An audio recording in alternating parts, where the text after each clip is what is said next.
केरल के एर्नाकुलम जिले में पेरामूर नाम से एक जगह है और इसी जगह पर पेरियर नामक एक छोटी सी कैनाल बहती है। इसी कैनाल के नजदीक एक झोपड़ी नुमा आकार का घर था, जिस घर में माँ और बेटी रहा करते थे। माँ का नाम राजेश्वरी था, वहीं बेटी का नाम जीसा था। इनकी आर्थिक स्थिति काफी ज्यादा खराब थी। राजेश्वरी नाम की महिला हॉस्पिटल में एक नर्स की जॉब किया करती थी, जबकि उसकी बेटी जीसा बीए एलएलबी की पढ़ाई कर रही थी। जीसा बचपन से ही पढ़ने लिखने में बहुत होशियार थी, तो माँ जैसे तैसे करके उसको पढ़ा रही थी, क्योंकि माँ को इस बात की उम्मीद थी कि आगे चलकर बेटी जीसा घर की गरीबी दूर करेगी। अब ये दिन था 28 अप्रैल 2016 का। राजेश्वरी नाम की महिला रात के तकरीबन 8 बजे अपना काम खत्म करके घर पर आती है। घर के दरवाजे को जैसे ही वो खोलने की कोशिश करती है तो वो खुल जाता है, क्योंकि अंदर से उसे लॉक नहीं किया हुआ था। उस वक्त लाइट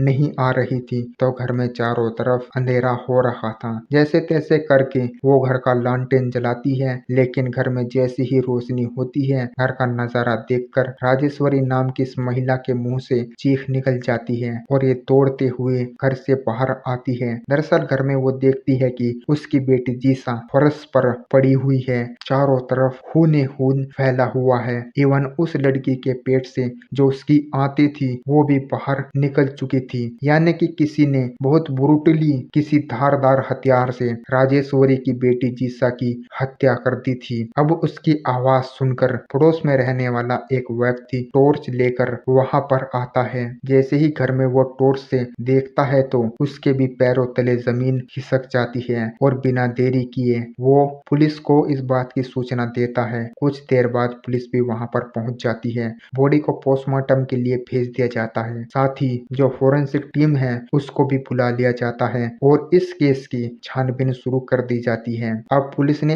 इस केस की छानबीन शुरू की तो वहां से पुलिस को एक धारदार चाकू और एक शराब की बोतल मिलती है। जीसा की बॉडी को पोस्टमार्टम के लिए भेजा गया, उसकी रिपोर्ट भी आ जाती है और पोस्टमार्टम रिपोर्ट आने के बाद पुलिस भी हैरान रह जाती है। दरअसल जीसा को जबरदस्ती शराब भी पिलाई गई थी। उसके शरीर पर 38 बार चाकू से हमला किया गया था। उसे इतनी बुरी तरीके से मारा गया था कि उसकी आंतें बाहर आ गई थी और उसके प्राइवेट पार्ट पर भी चाकू से हमला किया गया था और उसे मारने से पहले उसके साथ दुष्कर्म भी किया गया था, यानी कि सीधा साधा ये हत्या का मामला था। पुलिस उसकी छानबीन शुरू कर देती है, लेकिन इस केस में ज्यादा ग्रोथ देखने को नहीं मिलती, क्योंकि उस वक्त पर केरल में इलेक्शन का दौर चल रहा था। कुछ हफ्तों के बाद वहां पर इलेक्शन होने थे, तो पुलिस नहीं चाहती थी कि इलेक्शन से पहला इतना ब्रूटल केस बाहर आए, इसलिए पुलिस इस केस को दबाने की कोशिश करती है। इसकी जांच भी बहुत सीरियसली स्टार्ट नहीं होती।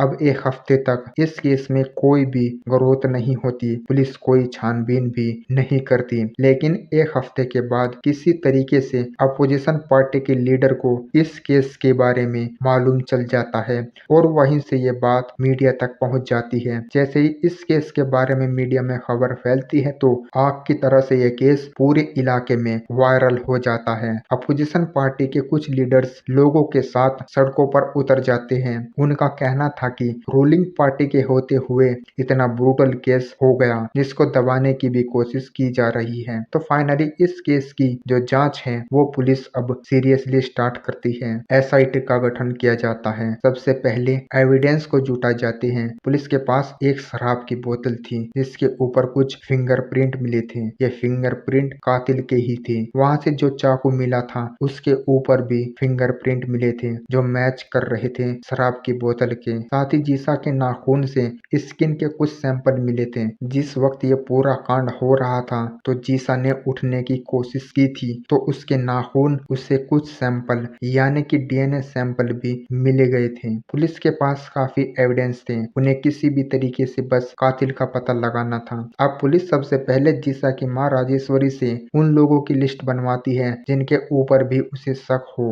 राजेश्वरी पुलिस को काफी लंबे लिस्ट बना कर देती है। इसमें गांव के कुछ लोग शामिल थे जो उनकी झोपड़ी को उस कनाल के पास से हटवाना चाहते थे, क्योंकि वो एक सरकारी जमीन थी और उस सरकारी जमीन पर जैसे तैसे राजेश्वरी अपनी बेटी के साथ रह रही थी। तो यहाँ पर कुछ नाम सामने आते हैं जिसके साथ जीसा का कॉलेज में झगड़ा हुआ था, जो जीसा का पीछा वगैरह करते थे। साथ ही जीसा की बड़ी बहन का जो पति है उसके ऊपर भी राजेश्वरी अपना शक जताती है, क्योंकि वो जीसा की बड़ी बहन को परेशान करता था।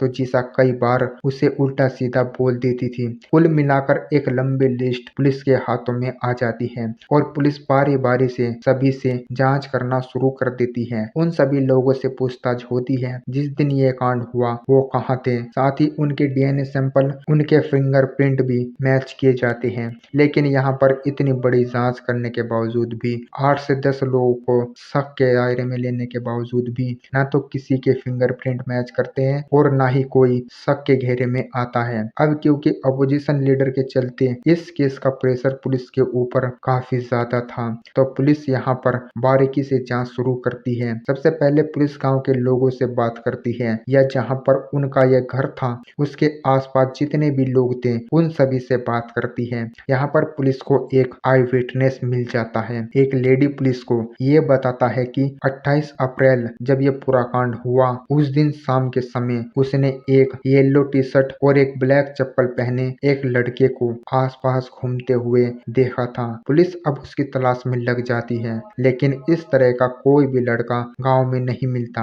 अब पुलिस यहाँ पर जो शराब जीसा के पास से मिली थी उस बोतल को लेती है और गांव में जितने भी लोग शराब पीते थे उनकी एक लिस्ट बनाती है। कौन कौन व्यक्ति इस ब्रांड की शराब पीता है, उन सभी की छानबीन शुरू की जाती है। मास लेवल पर फिंगरप्रिंट स्कैनिंग की जाती है, लेकिन यहाँ पर भी पुलिस के हाथ बिल्कुल खाली थे। पुलिस को कोई भी व्यक्ति ऐसा नहीं मिला था जिसके फिंगरप्रिंट उस बोतल के फिंगरप्रिंट से मैच करते हो। अब छानबीन का दायरा थोड़ा और बढ़ाने पर पुलिस को एक और आई विटनेस मिल जाता है। ये एक व्यक्ति था जिसका कहना था कि उसने उस येलो टी शर्ट वाले लड़के को देखा था जो जीसा के घर के आसपास घूम रहा था। उस वक्त मैं अपने खेत में ही काम कर रहा था। साथ ही यह व्यक्ति पुलिस को उस लड़के का गांव का एड्रेस भी देता है। पुलिस को ऐसा लगता है कि केस सोल्व हो गया है। पुलिस बिना देर किए उस एड्रेस पर पहुंच जाती है तो वो लड़का अपने घर से फरार था। अब क्योंकि वो घर से फरार था तो पुलिस का शक उस लड़के पर और भी गहरा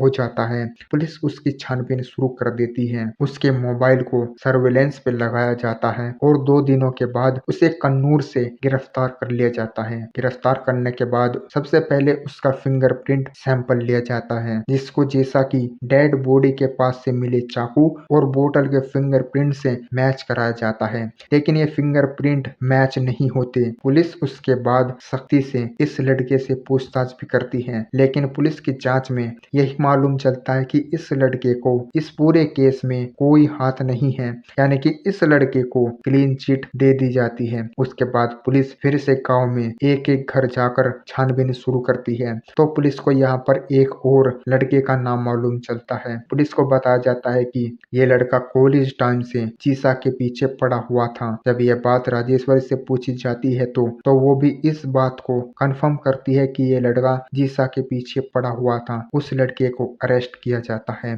उसके फिंगरप्रिंट स्कैन कर लिए जाते हैं, बट यहाँ पर भी उसके फिंगरप्रिंट मैच नहीं होते और ना ही उसकी टाइमलाइन इस बात से मैच होती है कि जिस दिन जीसा की हत्या हुई, यानी कि इस लड़के को भी क्लीन चिट दे दी जाती है। अब क्योंकि एसआईटी को इस केस में कोई भी लीड नहीं मिल रही थी, इतनी जांच करने के बाद भी कातिल के बारे में भी कोई मालूम नहीं चल रहा था। अपोजिशन पार्टी का भी काफी ज्यादा प्रेशर था, मीडिया का भी काफी ज्यादा प्रेशर था और अभी इसी दौरान एसआईटी की टीम को बदल दिया जाता है। अब नई टीम बनाई जाती है, वो फिर से सारे डाउट्स को कनेक्ट करती है, अपनी छानबीन शुरू करती है और यहीं पर इस टीम को मालूम चलता है कि कुछ दिनों पहले राजेश्वरी और उसकी बेटी जीसा का गांव में ही रहने वाली एक महिला और उसके बेटे से झगड़ा हुआ था और ये झगड़ा काफी ज्यादा बढ़ गया था। इसकी कंप्लेंट भी जीसा ने पुलिस स्टेशन में की थी। अब पुलिस बिना देरी किए उस घर में जाती है जिनके साथ जीसा और राजेश्वरी का झगड़ा हुआ था। उस घर में जाकर पुलिस को मालूम चलता है कि वहां पर एक महिला और उसका बेटा रहता है। इस वक्त पुलिस उस घर में पहुंचती है तो बेटा शराब पी रहा था और वो वही शराब की बोतल पी रहा था जो जीसा की डेड बॉडी के पास से मिली थी। एसआईटी को लगा कि शायद उन्हें कातिल का पता मिल गया है। बोतल मैच हो रही थी तो फिंगरप्रिंट भी मैच हो सकते हैं। पुलिस उस लड़के को भी उठा लेती है और साथ ही उसकी माँ को भी पुलिस स्टेशन में लाया जाता है। पुलिस की जांच में मालूम चलता है कि इस लड़के का कोई बड़ा भाई है जो जीसा से प्यार करता था और वो कॉलेज में उसका पीछा करता था। इसके बारे में जीसा ने पुलिस स्टेशन में कंप्लेंट की थी कि ये लड़का मुझे परेशान करता है और इसी के चलते उस लड़के ने अपनी जान दे दी थी, यानी कि उसने खुदकुशी कर ली थी। इसके चलते उसके छोटे भाई ने और उसकी माँ ने राजेश्वरी और जीसा से झगड़ा किया था। पुलिस को लग रहा था कि शायद यही असली कातिल है। छोटे भाई ने बड़े भाई की मौत का बदला लेने के लिए पूरा कांड किया है। अब उन्हें गिरफ्तार करके उनके फिंगरप्रिंट स्कैन किए जाते हैं। शराब की बोतल से मिले फिंगरप्रिंट जब उसको मैच किए जाते हैं तो यहाँ पर भी पुलिस के हाथ सफलता नहीं लगती, क्योंकि ये वाला फिंगरप्रिंट और डीएनए भी मैच नहीं करते और यहाँ पर इस लड़के और उसकी माँ को भी क्लीन चिट दे दी जाती है। इस केस में पुलिस को जिसके ऊपर भी शक होता था उसी को क्लीन चिट मिल जाती थी। ऐसे करते करते पुलिस ने यहाँ पर एक बस ड्राइवर, आसपास काम करने वाले कुछ मजदूरों, गांव के कुछ लड़के, जीसा के कॉलेज के फ्रेंड्स सभी की जांच की, लेकिन किसी का भी फिंगरप्रिंट मैच नहीं हो रहा था। कुल मिलाकर काफी समय बीतने के बाद भी पुलिस को 1% भी कामयाबी इस केस में नहीं मिलती, जबकि यह केस मीडिया में बहुत ज्यादा हाईलाइट हो रहा था। अब ऐसे ही छानबीन चलती रही। इस केस में कई बार अधिकारी को बदला गया, कई बार नई टीमें बनाई गई, लेकिन किसी को भी इस केस में कोई लीड नहीं मिल रही थी। अब एक दिन अचानक से ऐसा चमत्कार हुआ कि पुलिस स्टेशन में एक मजदूर आता है और वो पुलिस को कहता है कि 28 अप्रैल 2016 से उसके साथ काम करने वाला असम का एक मजदूर गायब है। ये 28 अप्रैल 2016 वही तारीख है जिस दिन जिस्सा के साथ ये पूरा कांड हुआ था और उसी दिन से एक मजदूर भी गायब था। ये जो मजदूर पुलिस स्टेशन में आया था, ये पुलिस को कहता है कि उससे पहले काफी लंबे समय से ये लड़का उसके साथ काम कर रहा था, लेकिन 28 अप्रैल 2016 से अचानक गायब हो गया और वो उसी की मिसिंग रिपोर्ट फाइल करने आया है। पुलिस उसके हुलिये के बारे में उस लड़के से पूछती है। उसका एक स्केच तैयार किया जाता है। उसके बाद जीसा के कॉलेज से लेकर उसके घर तक रास्ते में जितने भी सीसीटीवी कैमरे लगे थे उन सभी की रिकॉर्डिंग एक बार फिर से चेक की जाती है। उस रिकॉर्डिंग में उन्हें देखने को मिलता है कि एक पीली टी शर्ट और एक ब्लैक चप्पल में एक लड़का जीसा का पीछा कर रहा है और ये लड़का कोई और नहीं बल्कि वही मिसिंग मजदूर था। अब यहाँ से पुलिस के अंदर फिर से एक उम्मीद जगती है कि क्योंकि ये कॉलेज से घर तक जीसा का पीछा कर रहा था, उसने उस दिन येलो कलर की टी शर्ट और चप्पल पहनी हुई थी और ये भी उसी तारीख से गायब है। अब पुलिस उस लड़के की तलाश में लग जाती है, क्योंकि पुलिस को ये मालूम था कि ये आसाम का रहने वाला है और इसका नाम आमिर है। इसकी उम्र 24 साल थी। अब पुलिस सोचती है कि जब इतने लोगों की जांच की है तो एक बार इसको भी पकड़कर जांच कर लेनी चाहिए। इसकी छानबीन जोरों शोरों से शुरू हो जाती है। थोड़े इंतजार के बाद इसे तमिलनाडु से गिरफ्तार कर लिया जाता है। वहां पर ये एक लेबर का काम कर रहा था। इसे गिरफ्तार करके केरल लाया जाता है। इससे पूछताछ होती है। सबसे पहला इसका फिंगरप्रिंट और इसका डीएनए सैंपल लिया जाता है और यहाँ पर पुलिस को पहली सफलता मिलती है। इसका फिंगरप्रिंट 100% मैच कर जाता है उस फिंगरप्रिंट से जो उस दिन जीसा की डेड बॉडी के पास से मिले थे, यानी कि यही वो व्यक्ति है जिसने जीसा की हत्या की थी। अब क्योंकि इसका फिंगरप्रिंट और डीएनए 100% मैच हो गया था, पुलिस को असली कातिल मिल गया था। यह खबर मीडिया में भी वायरल हो जाती है। अब पुलिस इससे पूछती है कि आखिर उसने ये सब क्यों किया, तो ये पुलिस को कहता है कि वैसे तो ये असम का रहने वाला है, लेकिन ये केरल में एक लेबर का काम किया करता था और 28 अप्रैल 2016 को जिस साइट पर यह काम कर रहा था उसी के नजदीक में इसने जीसा को कई बार देखा था। इसकी जीसा के ऊपर पहले से ही गंदी नजर थी और यह शराब का सेवन भी करता था।